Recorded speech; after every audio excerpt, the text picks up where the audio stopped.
Hello guys, welcome back to my YouTube channel. दोस्तों, बात करेंगे हम बीपीएससी टीआरई 3.0 नई शिक्षक भर्ती को लेकर के। बीपीएससी टीआरई 3.0 नई शिक्षक भर्ती की यदि आप लोगों ने आवेदन किया है तो वीडियो काफ़ी महत्वपूर्ण है आपके लिए। दोस्तों, 5-10 मिनट की वीडियो होगी लेकिन काफ़ी इंपॉर्टेंट होगी आपकी एग्जाम के दृष्टिकोण से। तो देखिए, यहाँ पे कई जो आप लोग स्क्रीन पे देख पा रहे होंगे, क्या एग्जाम पोस्टपोन होगा या नहीं होगा, इसके संबंध में बात करेंगे विथ प्रूफ के साथ। ठीक है, क्या रीजन है कि आपकी एग्जाम पोस्टपोन होंगे। ठीक है, उसके बाद यहाँ पे देखिए, एग्जाम की जो तिथियां हैं वो लगातार परिवर्तित होती जा रही हैं। यानी कि कभी आपको बताया जाता है 9-16 जो है 9-15-16 बताया जाता है, कभी आपको बताया जाता है 9-13-15, कभी बताया जाता है 7 से लगा करके 17 मार्च तक। यानी कि अभी भी जो है पूरी तरह से कन्फ्यूजन बना हुआ है, कोई डेट अभी निर्धारित नहीं की गई है। लेकिन आज की जो लेटेस्ट अपडेट थी परीक्षा तिथियों को लेकर के, उसमें अपडेट यही थी कि 9-13-15 यानी कि 9-13 और 15 मार्च को आपकी परीक्षा वो करा ली जाएगी। और आपको इसके पहले मैंने बताया था कि रिजल्ट तिथियां भी जो घोषित कर दी गई थी, यानी कि 22 और 23 तारीख तक जो है आपकी रिजल्ट आ जाएगा। इसको लेकर भी वहाँ पे अपडेट दिया गया था। लेकिन हम लोग यहाँ पे बात करेंगे क्या एग्जाम पोस्टपोन होगा, तो क्या रीजन है पोस्टपोन होने का, उसके संबंध में बात करेंगे। सबसे पहले तो आप लोगों ने देखा होगा कि मैट्रिक की जो मूल्यांकन है, यानी कि आपका बिहार में वो मूल्यांकन की प्रक्रिया वो 3 तारीख से स्टार्ट हो जाएगी। पिछली वीडियो में हमने आपको बताया था कि 1 तारीख से पेपर कटिंग में देखने को मिला था कि 1 तारीख से आपके मूल्यांकन वो स्टार्ट होंगे। लेकिन अब जो है आज की न्यूज में जो निकल के आई थी कि आपकी मैट्रिक की परीक्षा का मूल्यांकन जो होगा वो आपका होगा 3 तारीख से लगा करके। ठीक है, 3 तारीख से स्टार्ट होगा। कब तक चलेगा इस बारे में वहाँ पे मेंशन नहीं किया गया था। तो आप समझ सकते हैं, एक रीजन तो ये हो गया क्योंकि 250 केंद्रों पर जो है आपका मूल्यांकन होने वाला है। तो 250 केंद्रों पर मूल्यांकन होगा तो आपकी बीपीएससी टीआरई 3.0 की जो परीक्षा की तिथियां हैं वो भी तो 7 से लगा करके 17 मार्च तक है। तो कहीं न कहीं अगर 250 केंद्रों पर आपकी परीक्षा का जो मैट्रिक वाला है, वो मूल्यांकन कराया जाता है, तो क्यों न क्यों कहीं न कहीं वहाँ पे जो है बाधित उत्पन्न होगा, यानी कि बाधा उत्पन्न होगी, आपका जो है परीक्षा नहीं हो पाएगा सही तरीके से। एक रीज़न तो ये हो गया। और दूसरा रीज़न ये है कि आपका जो चुनावी माहौल है, अगर आचार संहिता लागू हो गया तो कहीं न कहीं आपका एग्ज़ाम वो नहीं हो पाएगा। तो जितनी जल्दी अगर परीक्षा हो जाएगी उतना ही बढ़िया है। अगर नहीं होता है तो आपको जो है एग्ज़ाम यहाँ पे पोस्टपोन तो होना ही है फिर, अगर आचार संहिता लागू हो जाता है। तीसरा जो रीज़न था कि इसमें बताया जा रहा था कि जो ऑफिशियल डाटा है, यानी कि एक ऑफिशियल कोई भी नोटिस अभी जारी नहीं किया गया एग्जाम को लेकर के। आप लोगों ने देखा होगा कि बीपीएससी टीआरई 2.0 में जब आपकी परीक्षा की तिथियां निर्धारित की गई थी 7 से लगा करके 15 दिसंबर तक, यानी कि 7 दिसंबर से 15 दिसंबर तक आपका बीपीएससी टीआरई 2.0 का एग्जाम कराया गया था। तो वहाँ पे जब एडमिट कार्ड जारी किया गया था, एक नोटिस दिया गया था कि आपके एडमिट कार्ड को लेकर के, तो वहाँ पे दिया गया था कि जो है 2 दिसंबर, यानी कि 2 दिसंबर से जो है आपका एडमिट कार्ड वो आना स्टार्ट हो चुका था। तो सेम कंडीशन यहाँ पर भी आप समझ सकते हैं, क्योंकि इस बार भी अगर 7 से लगा करके 17 मार्च रखा गया है परीक्षा की तिथियां, तो कहीं ना कहीं आपकी 1, 2 या 3 तारीख लेटेस्ट, मतलब कि मैक्सिमम जो है आपका वो 3 तारीख तक आपका एडमिट कार्ड वो जारी कर दिया जाएगा। क्योंकि 2 तारीख को यहाँ पे जो है 2 दिसंबर को आपका एडमिट कार्ड वो जारी कर दिया गया था, और 7 फरवरी को 7 दिसंबर को आपका परीक्षा कराया गया था।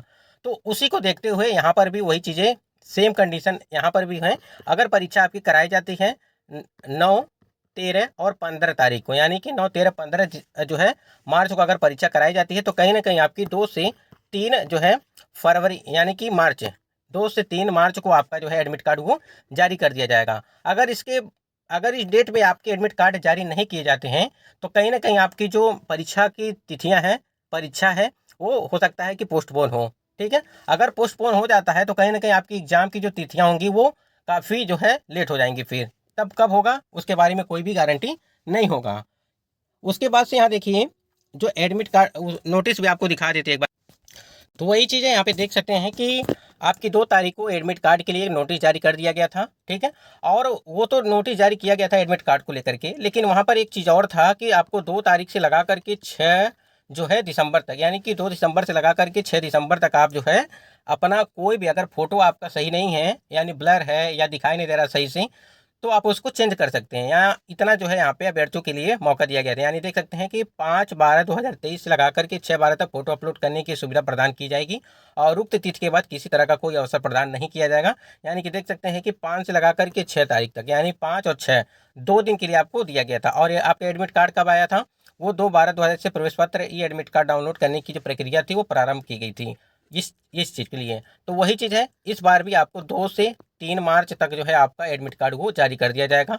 अब इससे ज़्यादा जो है ऑथेंटिक चीज़ क्या हो सकता है, पिछली भर्ती को देखते हुए अगर देखा जाए तो वही चीज़ है, आपका 2 या 3 तारीख तक जो है आपका एडमिट कार्ड देखने को मिल सकता है। और अगर परीक्षा की तिथियां अगर 9, 13, 15 बताई जा रही हैं तो कभी भी आपका एडमिट कार्ड आ सकता है। हो सकता है कि उससे पहले भी दे दिया जाए, यानी कि 1 तारीख को ही दे दिया जाए।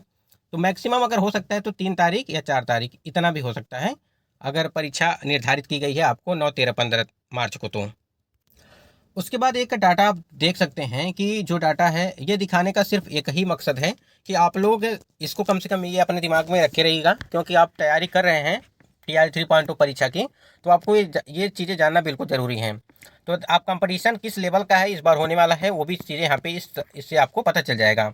आप देख सकते हैं कि यहाँ पे अनुपात यहाँ पे दिया गया है कि लगभग 6 अभ्यर्थी जो है एक सीट पे होने वाले हैं। यहाँ पे लगभग ये 11 और यहाँ पे लगभग 9 मान के चलिए, और यहाँ पे लगभग 3। ठीक है, सबसे ज़्यादा आपकी जो है लो कंपटीशन यहाँ पे है उच्च माध्यमिक के लिए, यानी कि 11वीं और 12वीं के लिए तो है।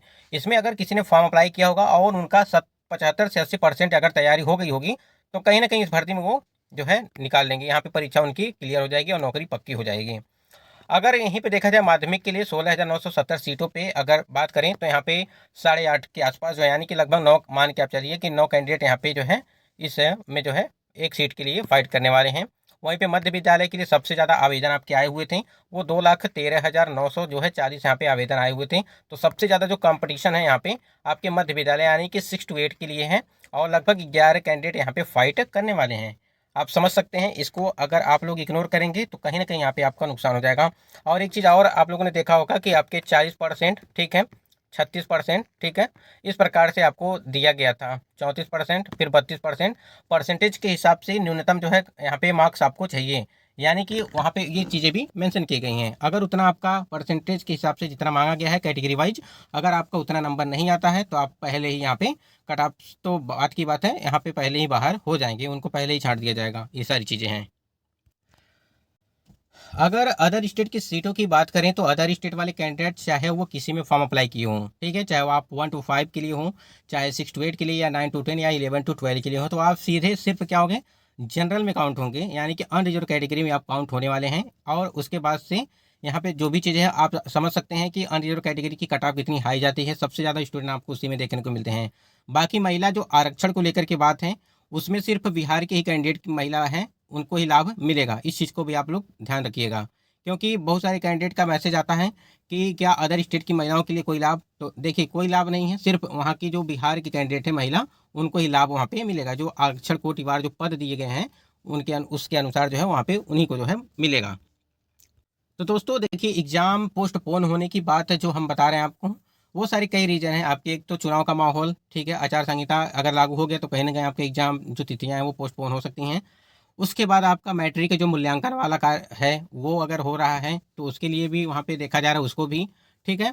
और अभी तक ऑफिशियल कोई भी डाटा जारी नहीं किया गया है कि आपकी एग्ज़ाम जो तिथियाँ हैं निर्धारित कब की गई हैं, लेकिन आज की जो कटिंग में निकल के आया था कि 9, 13, 15 हैं।